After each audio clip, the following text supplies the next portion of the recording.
हादसे के तह में भी जाने की आवश्यकता है और इसी दिशा से सरकार ने भी तय किया है कि हम इसकी एक जुडिशियल इंक्वायरी भी करेंगे। तो हम प्रदेश सरकार की तरफ से 25-25 लाख रुपए की आर्थिक सहायता की घोषणा भी कर रहे हैं।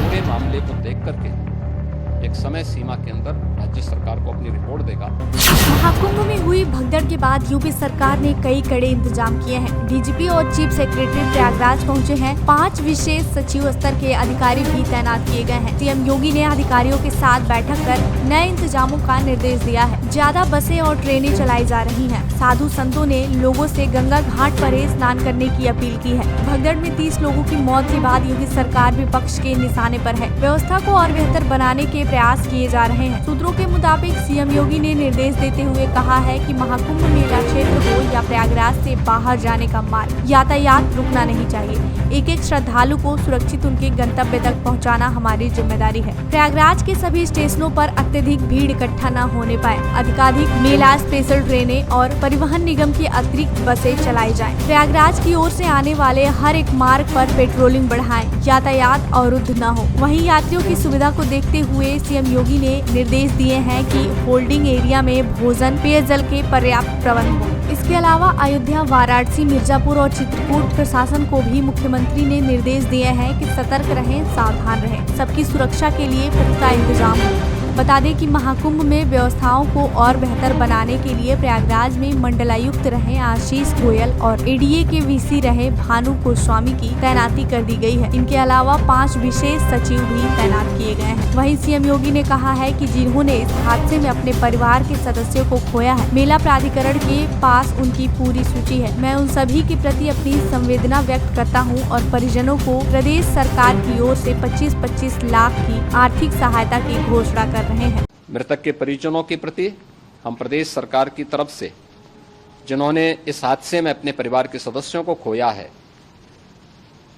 वहां पर मेला प्राधिकरण के पास वो पूरी सूची है। उन लोगों ने उसको वहां पे जारी भी किया है। मैं उन सब के प्रति अपनी संवेदना भी व्यक्त करता हूं और परिवारजनों को हम प्रदेश सरकार की तरफ से 25-25 लाख रुपए की आर्थिक सहायता की घोषणा भी कर रहे हैं। और न्यायिक आयोग इस पूरे मामले को देख करके एक समय सीमा के अंदर राज्य सरकार को अपनी रिपोर्ट देगा और इसमें आने वाले समय में या आने वाले स्नान के लिए भी हम और कैसे व्यवस्था को और सुदृढ़ किया जा सकता है, इसके बारे में भी कल मुख्य सचिव और डीजीपी स्वयं एक बार प्रयागराज जाकर के उन सभी मुद्दों को देखेंगे।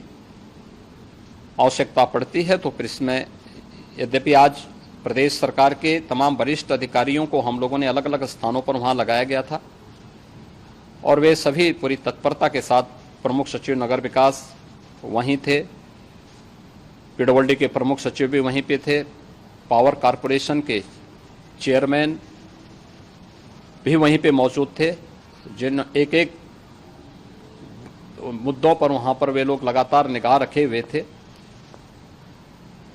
लेकिन दुर्भाग्यपूर्ण घटना और ये मर्माहत करने वाली घटना है।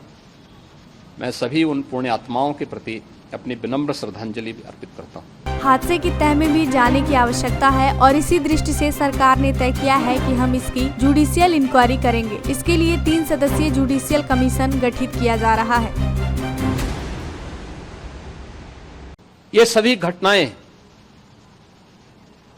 मर्माहत करने वाली भी हैं और एक सबक भी है, लेकिन हादसे के तह में भी जाने की आवश्यकता है और इसी दिशा से सरकार ने भी तय किया है कि हम इसकी एक जुडिशियल इंक्वायरी भी करेंगे।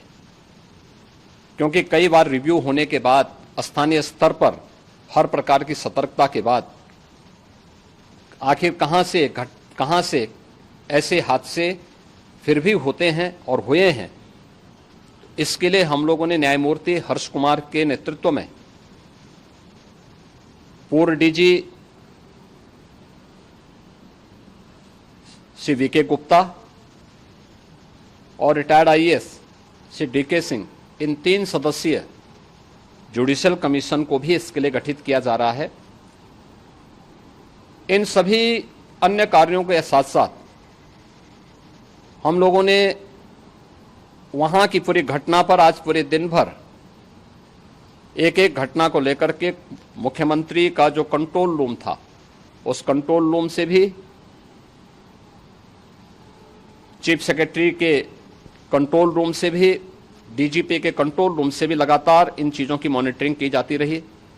दिन भर बैठक चली है और लगातार एक एक घटना को लेकर के वहां पर प्रशासन के साथ संवाद भी रहा है, विभिन्न अखाड़ों के साथ संवाद रहा है, अन्य संतों के साथ भी दिन भर हम लोग संवाद बनाते रहे हैं।